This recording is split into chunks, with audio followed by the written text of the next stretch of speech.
Welcome back to another episode of Bible Conversations. Today, we're going to be talking about how we use our gifts to serve in the church.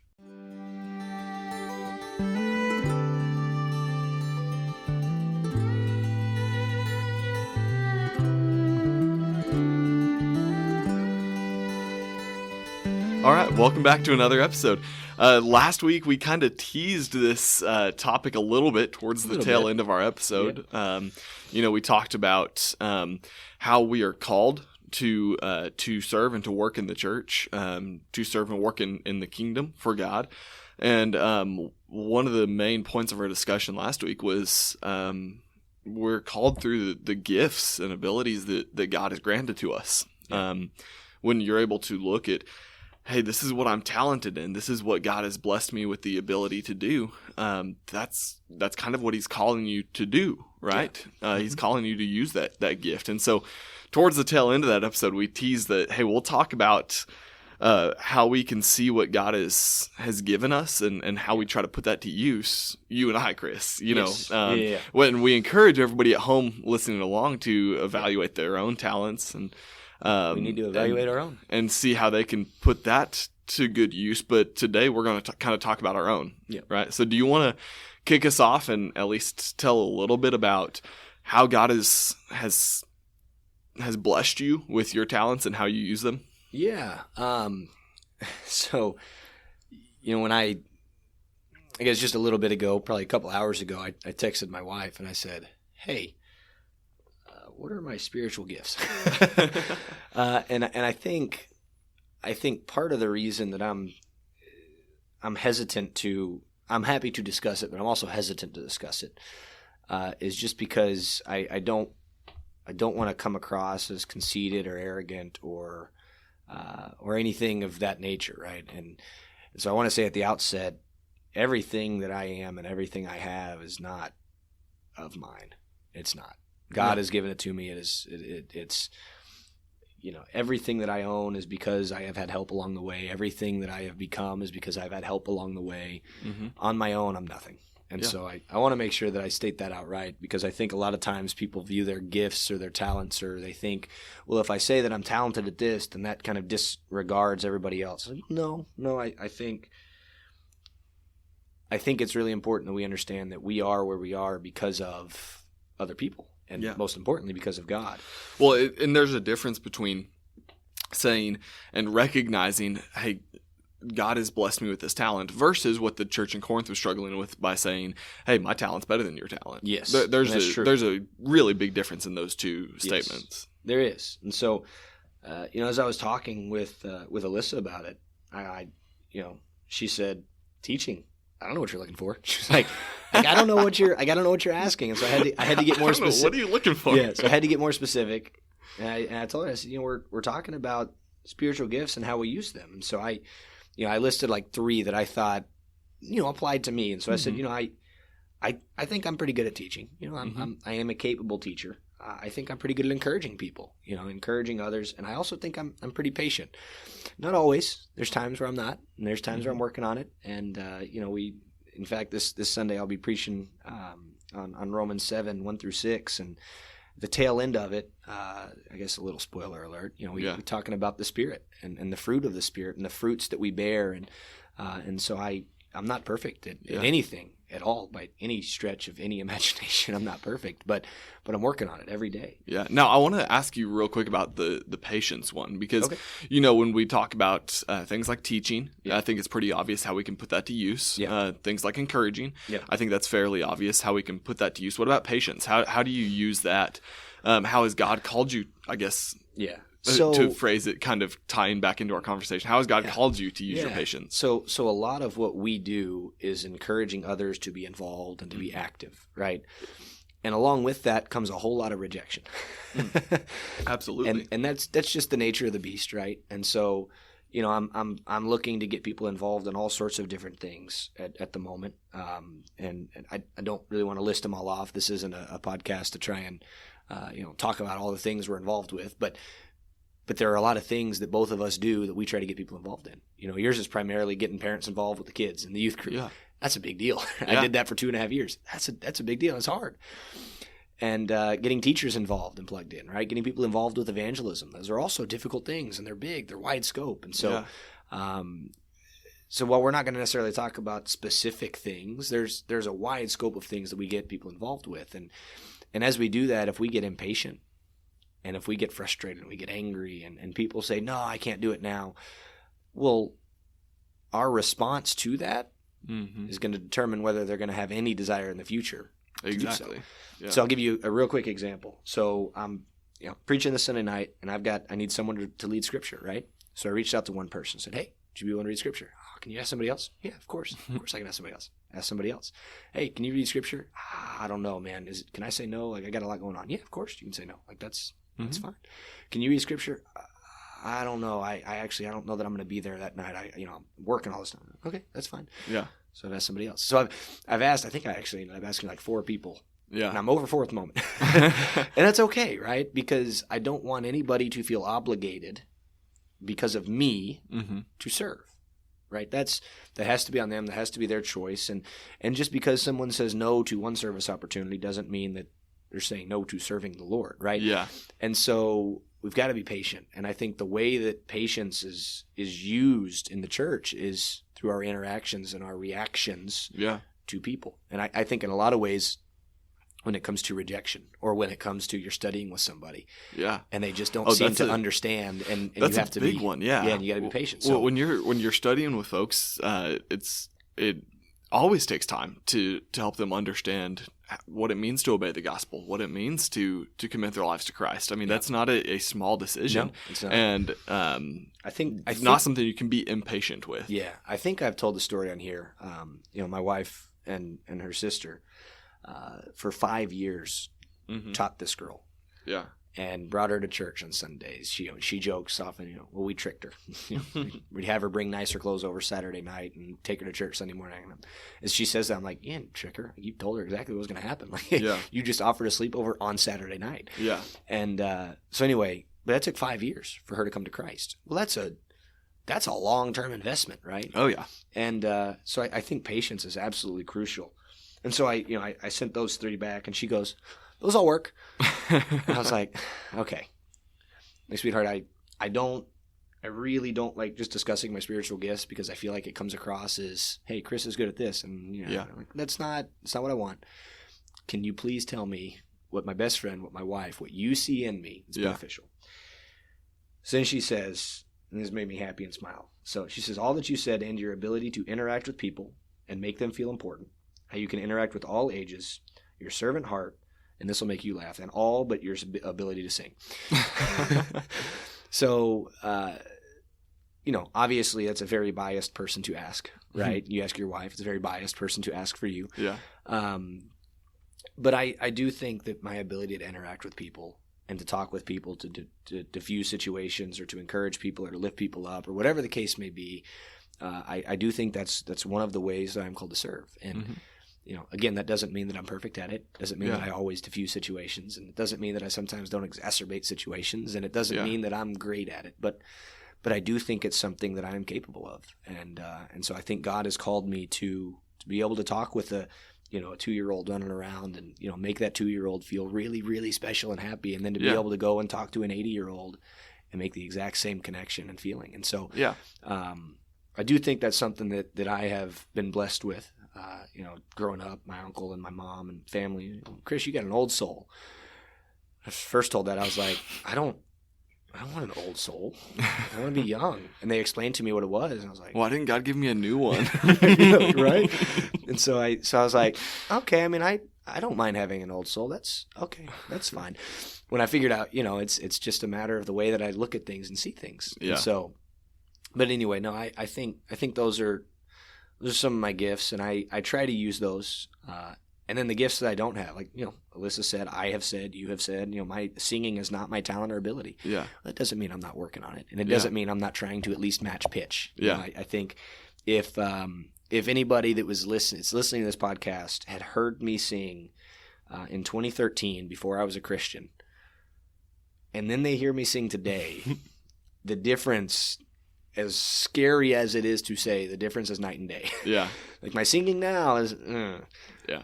My singing back then, like I couldn't even carry the bucket that could have carried the tune. Like it was awful. Yeah. So well, and like we said at the start, we want y'all to evaluate your own gifts and abilities. What has God blessed you with? For this very purpose of discussing the scene, how we can put these to practice. Yeah. And I'll throw another one out there that goes for both of us, but it's this podcast. Yeah. Not only working with the technology to get it to work, all the kind of behind the scenes that nobody else really pays attention to, but also I truly believe that both of us over the past 2+ years that we've been doing this we've really refined our ability to speak, to be able to get the point across of what we're trying to say in a reasonable and without too many words type of manner. Yes. I mean, an eloquent and succinct way. Yeah, I was trying to avoid the use of the word eloquent because I like that word. Yeah, it's a good one, but I feel like I used it too much last week talking about Apollos and stuff. But anyways, I was talking with my wife just earlier this summer and come back from speaking somewhere on a Wednesday night for a summer series and telling her, I've really enjoyed this summer, as I'm preparing different lessons and speaking at different places, I've enjoyed speaking from an outline, which is something that, I started doing way back when I got hired at Keller, because growing up, I always wrote out word for word everything that I was going to say in a lesson. Yeah. And the more opportunities that I've gotten to preach here on Sunday nights at Keller, the more opportunities I've gotten to speak on summer series, I've been able to refine that ability to say, here's the topic I want to talk about. Here's a 1-sentence summary of what I want to talk about for 5 minutes, and then go and do that. And I think this podcast is something that has helped me with that. But I would say that is one of the gifts that God has given me, is to formulate logical arguments, to formulate speeches, and help it make sense to people. And obviously, like you're saying, just like with your singing and anything else that we do, we have to work on that. We have to refine those abilities. And this podcast is one of the ways that I've been able to refine that. But it was still there. It's not like something that I've created, something that I've started out of nowhere to be able to public speak or to be able to formulate speeches. It's always been there. It's a God-given ability. Yeah. But it's something that I've still been able to work on, something I've had to work on. Yeah. So all of the things that we have require work. Absolutely, I played lots of different sports, and tennis is the one that comes up most often because it's the one I played longest, the one that I taught, and it was a profession of mine. Yeah. And as you look out, we had this thing called the Academy up at Brookhaven, and we'd have typically on one day between 70 to 100 different kids that would be at the academy, and all of varying ages and levels, right? So you'd have a kid who's just starting, a kid who is picking up a racket for the very first time, right? And you're out there.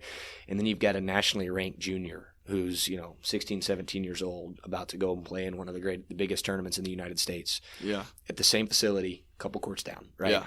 And so you look out and you see the different levels of talent.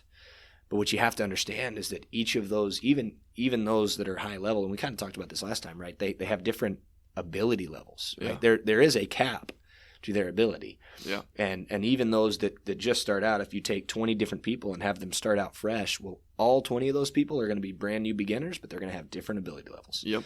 And that's just because we have different skill sets, right? And so even if we might be really good at something to start out, right, relatively speaking, we still have to work at that. Yeah. It's not something that we just can obtain and we have it and it's good and we're perfect at it. But, there's a saying that I used to have and that I'd heard, but it's hard work beats talent when talent doesn't work hard. Yep.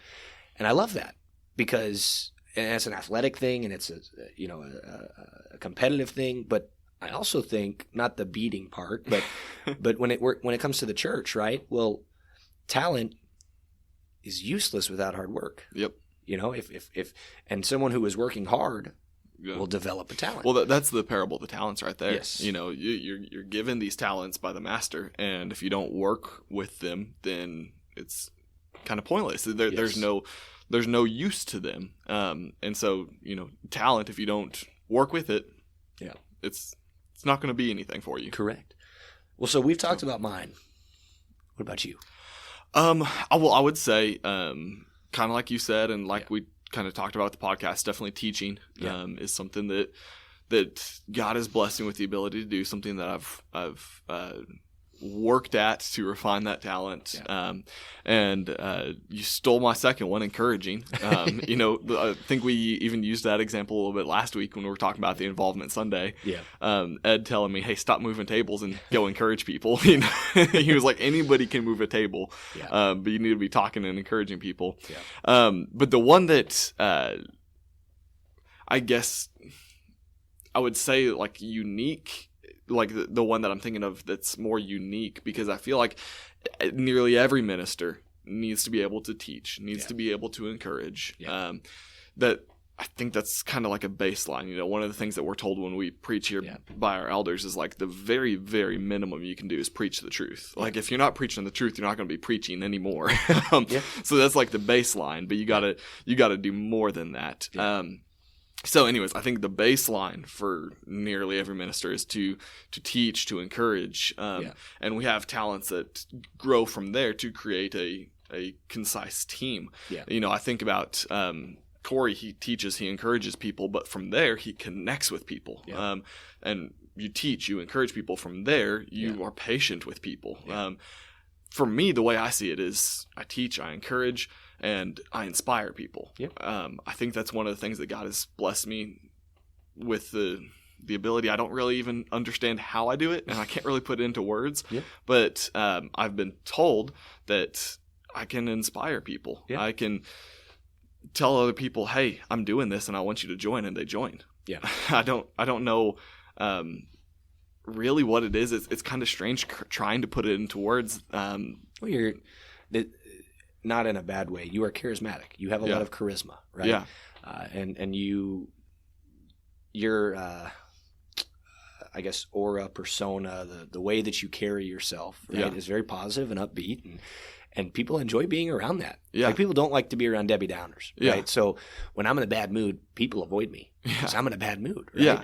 And when you are here at church, I don't know that I've ever really seen you in a bad mood. And even when you are in like a semi not good mood, you still have this positive persona about you, which is awesome. I love that. And that's something that I think God has seriously blessed me with, the ability to carry myself in that way. Because like you said, it's not like every single day is sunshine and I wish it was. And clear skies. That's just not the case. However, it's just not in my personality to focus on the days that aren't sunshine and clear skies. It's always something that I really strive to do to be uplifting to people. Because when we think about encouragement, a lot of times we think, well, that's always being uplifting to people. And that's not always the case. Sometimes that's what encouragement is. But there are some people who are encouraged when you mourn with those who mourn, when you rejoice with those who rejoice. We were watching the movie Inside Out with the teens. And if you haven't seen Inside Out, it's a really cute animated movie. Talks about emotions, fear, anger, disgust, joy, sadness. Emotions. They personify emotions. Which is a weird thing when you think about it. And one of the cool things is that sadness throughout the movie is kind of seen as like, oh, she's useless. She's just sad. We don't want to keep sadness around. But when one of the other characters is down, sadness is the one that encouraged. Sadness is the one that mourned with those who mourn. And so that's how I see encouragement. It's a all around just being there. It's a relationship of being there with somebody else. Now, going from that, we have the uplifting, the inspiring of other people to say, hey, we've got this task, we've got this job, let's do this job. Hey, we've got this event, I want you to be at this event. Hey, we've got this going on.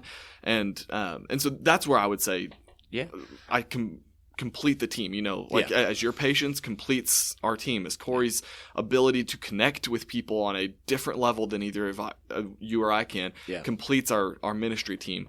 I think that's what God has blessed me with, that I can bring to the table, is to inspire people. So, and I agree with that. I mean, we'll sit in meetings sometimes, and just hearing you talk positive about the things that are going on, even when it seems like other things around us are like, well, that's awful, and that's awful, and you're there just, well, this is great, and I'm excited, and this is good.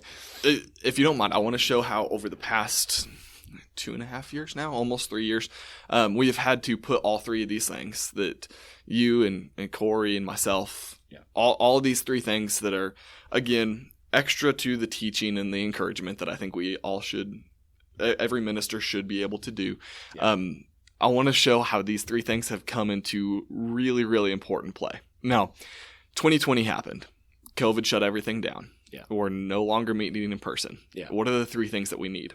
We need to be able to connect with people in ways that are unique, more than just talking with them on Sundays because we're not seeing with them on Sundays. That's exactly what Corey does. We need to have patience, not only with people who are become obstinate, who want things to happen now and it's not happening now, but with events. with do what? Well, with events too. With events too. With just everything happening in culture and in the world, we need to be patient, and people need to be inspired. People need to be uplifted. People need to see, hey, there's a light at the end of the tunnel. And I seriously think that the three of us together were able to do that extremely well. One of the reasons that we came out of COVID and had more people, that it's just unique. It's incredible. But then after that, February of 2021, Snowmageddon, our building flooded. And it was the exact same thing that we needed. We could not meet in the building because it had flooded. So we needed to connect with people in unique ways. We needed to be patient with the insurance, with the building being put back together. And again, people needed hope. People needed to see the light at the end of the tunnel. People needed joy. And I think one of the other things that kind of goes along with this is the ability to adapt. And I think both of us and Corey as well, I think all of our ministry staff really have the ability to adapt. And because we couldn't only have a plan A. We had to have plan A, B, C, D, because one of those things was going to work. One or two of them were not going to work. 100%. One of them might. So no, I agree with all that. And so Romans 12:12, it says, rejoice in hope, be patient in tribulation, be constant in prayer. And as we talk about what we have been able to do over the last 2.5 years because of our ministry team and our staff and everybody, and Dan Lang was a part of this for a little bit, and he was a part of our team at that time, and Dan helped this church out as well. Absolutely. He had a lot of different gifts and abilities that he was able to bring forth. His individual Bible studies, and he was able to connect with people through that. And so we had a team that I think was perfect for what we needed. And that doesn't mean that every day was perfect. It doesn't mean that every day was great and happy and awesome. Because there were some days where you and I would sit and talk with one of the elders and be like, can we please just use the building? Like we just, like, even to let the kids go use the restroom. And they're like, no. If you're playing out in the park, cannot come in the building. I'm like, it's like, okay, we will figure it out. Thank you. I will drive them over to QT in the church bus. Nope, can't have them all on the same bus at the same time. Great. So then we just went to Bear Creek and we let them use the public restroom there. Right? So like we had to adapt and we had to adjust. We have to be patient with that because eventually we came out of it. And now we can use the building. We don't have to worry about not having them all in one, right? Like we have all of these opportunities and abilities. And so I do think all of those things were necessary. And you never really know how your gift or ability is going to impact the kingdom until you get in and start impacting the kingdom. And and that's kind of where I was going to read is Romans chapter 12, right before what you read. Oh, nice. Okay. What you're reading there in verse 12 of chapter 12 is talking about this is the marks of a true Christian. That's the title over it. This is what it means to be a Christian. Let love be genuine, abhor what is evil, love one another. You read verse 12, rejoice in hope, be patient in tribulation, be constant in prayer. That's what a Christian does. They rejoice in hope. They are constant in prayer. Yes. They're patient in tribulation. But I want to pay attention to the paragraph right before that. In verse 4, Paul writes of Romans chapter 12, for as in one body we have many members, and the members do not all have the same function. So we, though many, are one body in Christ, and individually members of one another, having gifts that differ according to the grace given to us. Let us use them. If prophecy, in proportion to our faith. If service, in our serving. The one who teaches in his teaching, the one who exhorts in his exhortation, the one who contributes in generosity, the one who leads with zeal, the one who does acts of mercy with cheerfulness. And then he moves on to saying this is what it looks like to be a Christian. Yeah. If you are gifted in these ways, use these gifts. Use the talents that you've been given, because you cannot just sit on your talents that you are given. Yeah. You cannot just bury them. Well, you have can. to. You can, but you shouldn't. You shouldn't. You should be using these. Yeah. And then once you do use them, this is what it looks like to be a Christian. Yes. Loving genuinely, holding fast to what is good, outdoing one another and showing honor. Yeah, abhor what is evil. Don't be slothful in zeal, rejoice in hope, be constant in prayer. And you just get the picture of the church that is functioning properly, the way it should be, because it's not just you, me, and Corey that are to use our talents. Nope. It's the entire church, everybody in the body who has been gifted and who needs to use their gifts. Yeah.